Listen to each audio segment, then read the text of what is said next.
बड'लेण्डनि सिमां नुनानै गोदानै जोनोम मोननाय ULB हान्जानि सोद्रोमाफोरा आसाम पुलिसनि सेराव आखाइ दैखांजोब्बाय। ULB आफादनि दैदेनगिरिजों लोगोसे सोद्रोमाफोरा गिदिंबोफिनबाय।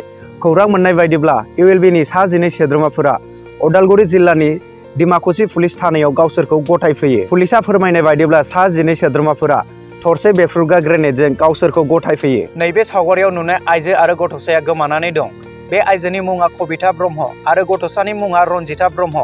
थांनाय 21 सेप्तेम्बरनिफ्रायनो बिसोर सानैबो गोमानानै दं।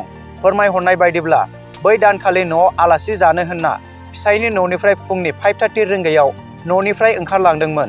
नाथाय न'आव थाङाखै होननानै खोन्थाहरो आरो उनाव सासे गारि सालायग्राया बे हिन्जावसाखौ गथ'जों लोगोसे लानानै बासआव गाखोनानै गुवाहाटीनि सालुकबारियाव ओंखारहैदों होननानै गारि सालायग्राया खोन्थादों होननानै न'खरनि सुबुंफोरा खोन्थाहरदों। बे हिन्जावसाया फिसाय दं। फिसायनि मुङा सोमखोर ब्रह्म, गामि जगदाय, मेसपारा पस्ट अफिस, प्रतापखाता, पुलिस थाना फकिराग्राम, जिल्ला क'क्राझार, पिन 783337। सोरबाफोर बबेयावबा नुसनबायोब्ला थाबैनो खौरां हरनो थाखाय खोन्थाहरनो थाखाय न'खरनि मानसिफोरा खावलायहरदों।